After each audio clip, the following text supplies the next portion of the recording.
Je vais te partager aujourd'hui un trade d'exception qu'on a passé en 2024 avec nos élèves et je vais t'expliquer de A à Z, c'est-à-dire les raisons de la prise de position avec des données fondamentales qui appuyaient cet achat et je vais t'expliquer aussi tout ce qui s'est passé durant tout le suivi de cette tendance puisqu'on a surfé presque 90 voire même 100% de hausse. Donc ça a été un trade exceptionnel qui nous a rapporté beaucoup d'argent, beaucoup de performance. Mais aujourd'hui, je t'explique tout ça de A à Z. On va commencer donc dans la première partie par voir les raisons entre guillemets fondamentales qui appuient pourquoi cette société en particulier a explosé par la suite. Et puis ensuite, je t'explique tout ça en illustrant l'ensemble via le graphique avec les différentes données macro qui ont permis d'avoir cette tendance d'exception. Alors je te montre d'abord d'un point de vue fondamental un petit peu tout ce qui s'est passé durant mon trade pour que tu comprennes. Mais après ne t'inquiète pas, on va aller regarder le graphique, je t'ai noté les gros événements en résumé que je vais te présenter là sur le graphique pour que tu vois un petit peu dans quel contexte ça s'inscrit et tu comprendras beaucoup mieux avec le graphique que je vais te présenter ensuite. Donc mon trade sur CAMT. Donc tout d'abord, qu'est-ce que c'est CAMT? C'est Camtek, une entreprise israélienne qui est spécialisée dans les systèmes d'inspection et de métrologie pour les semi-conducteurs. Donc secteur semi-conducteur, hein, en gros, pour faire simple. Et elle profite des grandes tendances intelligence artificielle, advanced packaging et HBM memory, secteur en pleine expansion depuis 2023. Donc là, on peut se dire que quand on sait ça, on a du potentiel sur le titre pour le futur. Le contexte de marché avant le breakout. Donc, durant l'année 2023, le titre évoluait dans une phase de conso, donc c'était vraiment un range market que je vais te montrer après sur le graphique.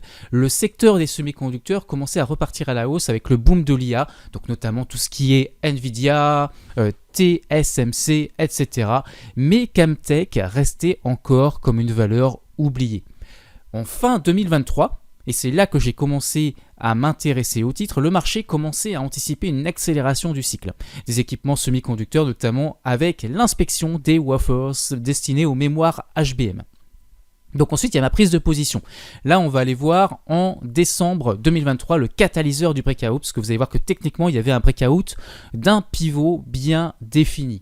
Donc le 18 décembre 2023, ici, on va aller voir ça, on a une commande majeure de 25 systèmes d'inspection, bref, une très grosse commande sur l'entreprise. L'impact, forcément, ça va aller de la montée en puissance déjà du secteur et surtout de la puissance commerciale de l'entreprise. C'est une confirmation fondamentale et c'est aussi le déclencheur du breakout technique que je te montre tout à l'heure. En parallèle, la société est rappelée avoir reçu 45 commandes depuis 2023 et ça, vous allez voir que par la suite, le nombre de commandes ne fera que continuer et à augmenter. Donc, les publications de résultats maintenant, confirmation de tendance, donc ça, c'est le Q4 2023 qui a été publié le 8 février. Je vais te le montrer sur le graphique, tu vas comprendre ce qui s'est passé ensuite. Donc là, on avait un chiffre d'affaires de 88,7 avec un plus 16% sur l'année, sur un an. Bénéfice EPS 0,51, donc ça c'était en ligne avec les attentes du marché, donc il n'y a pas eu de surprise de résultat en février, c'est pour ça que tu verras que graphiquement ça n'a pas explosé d'un coup. Par contre, c'est quand même des choses positives qui confirment la dynamique de croissance sur tout le secteur et du coup pour l'entreprise également. Et surtout, le management anticipe une forte demande et une croissance de plus 30%, tu le vois ici, pour les systèmes de packaging avancés et un backlog solide pour 2024. Ce communiqué a donc confirmé le signal donné que j'ai pris lorsque j'ai pris ma prise de position et que la tendance pouvait poursuivre. Donc c'est pour ça que je ne revendais pas mes titres, bien sûr, à ce moment-là et qu'on pouvait avoir une espérance de gain bien plus importante. Parce qu'on peut toujours se poser la question, est-ce que déjà on n'encaisse pas le gain déjà accumulé ? Le 2 mai, chiffre d'affaires du Q1 2024 publié avec un plus 30%. Voilà, donc là c'est encore positif avec une croissance séquentielle et des nouveaux contrats dans la mémoire HBM. Donc là l'entreprise parle de forte traction sur le segment Advanced Packaging. Voilà, bon, ça c'est un petit peu technique lorsqu'on ne connaît pas l'entreprise. Le marché a interprété cela comme une accélération structurelle et tu vas voir que c'est ce qui va se passer juste après. Donc ça c'était le 2 mai, on va revoir les événements sur le graphique et tu verras que ça accélère derrière. Et c'est là que j'ai commencé à me dire, il va être à un moment donné le temps de revendre la position et on va aller voir ça ensuite. Donc pourquoi le titre a explosé en 2024 donc c'est analyse technique parfaite plus fondamentale, donc c'est ce que je viens de t'expliquer pour la partie fondamentale et on va aller voir la partie analyse technique ensuite.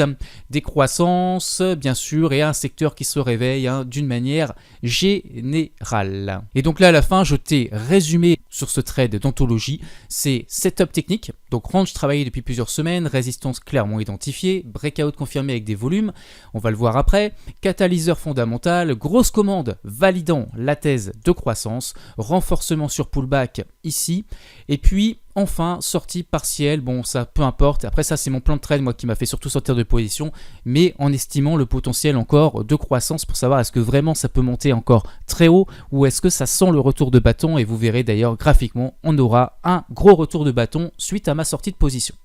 Donc je te raconte maintenant l'histoire en t'illustrant avec le graphique. Regarde cette tendance haussière entre 2020 et 2021 sur Camtech qui nous indique qu'il y a vraiment des bons fondamentaux, qu'il y a beaucoup de croissance qui se fait, et donc c'est une valeur qui profite pleinement des périodes de croissance sur le secteur des semi-conducteurs. Derrière, elle a perdu moins 55%, donc là on a eu une hausse de plus 220%, elle repère 55%, et là elle consolide durant toute l'année presque, toute l'année 2023 pendant presque un an et demi, range de un an et demi, c'est pour ça que je t'ai mis ça tout en haut ici avec la flèche hop vers le bas durant ce rectangle. Et ce qui se passe, c'est qu'on va avoir derrière un consensus du prix qui va être cassé par le nord, et là ça nous indique que potentiellement c'est en train de repartir dans une dynamique haussière. Et effectivement, lorsque je vois toute cette jambe de hausse, c'est à ce moment-là que je commence à m'intéresser au titre et je me dis, je vais attendre une pattern qui va arriver ici avec un pivot bien défini. Il se passe quelque chose et je vais aller regarder les fondamentaux, et tout ça, ça m'a donné une conviction sur le titre pour une prise de position en cas de rupture de cette résistance.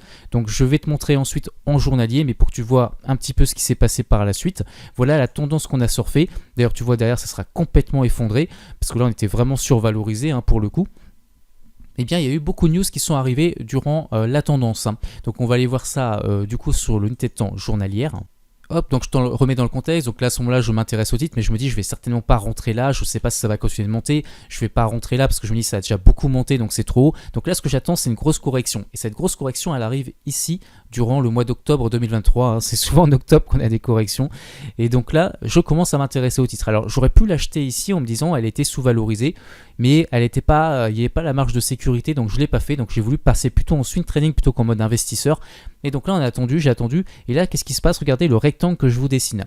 Là, je me dis, si ce niveau-là psychologique est tapé plusieurs fois, s'il casse par le haut, je rentre en position. Donc j'ai regardé les fondamentaux, bien sûr, que je vous ai présenté tout à l'heure, donc tout était OK. Et donc là, j'attends un breakout. Et qu'est-ce qui se passe? On a tenté de casser ici. Donc là, on n'a pas clôturé vraiment au-dessus, donc je ne prends pas position. Donc j'attends encore un petit peu. En plus, il n'y a pas vraiment de volume. Et derrière, on voit qu'on tape plusieurs fois le pivot. Et là, enfin, il casse avec un beau chandelier de hausse. Et surtout, regardez, tout en bas, les volumes sont en forte explosion ici. À ce moment-là précis, les volumes sont en forte explosion. Donc à ce moment-là, je décide le lendemain de rentrer en position sur le titre. Et donc là, ça y est, je suis exécuté. Et là, je suis en position.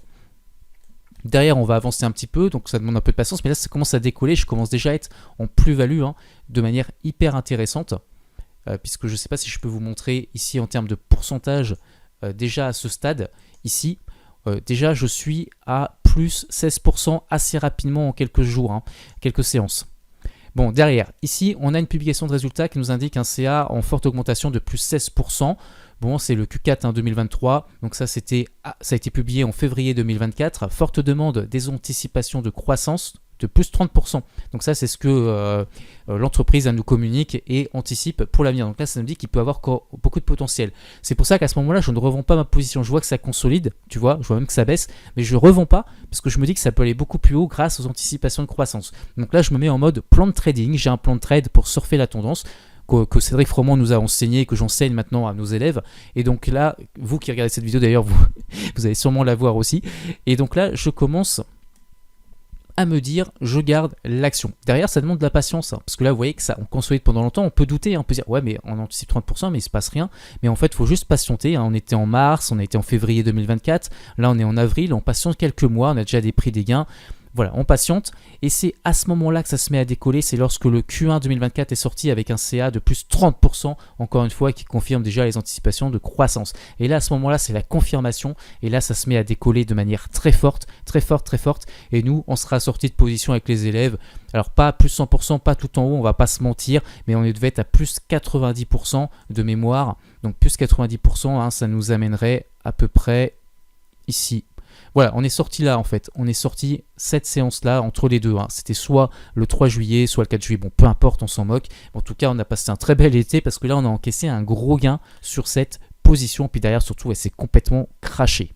J'espère que ce retour d'expérience sur ce trade qu'on a surfé t'a plu. Je voulais juste te préciser un dernier élément que tu n'as pas, c'est le money management. Tu te doutes bien que sur ce genre de position, et quelles que soient d'ailleurs les positions que tu peux prendre en trading ou en investissement, tu vas pas mettre 100% de ton capital sur un trade, 100% de ton capital sur une position, que ça soit une stratégie dividende ou du swing trading ou du trading, peu importe ce que tu fais, c'est tu vas toujours gérer ton risque. Et donc on a toujours un stop de positionner, on a toujours un money management pour savoir exactement combien on veut perdre si jamais ça se retourne et que notre scénario haussier ne se fait pas, parce que rien n'est jamais garanti en bourse.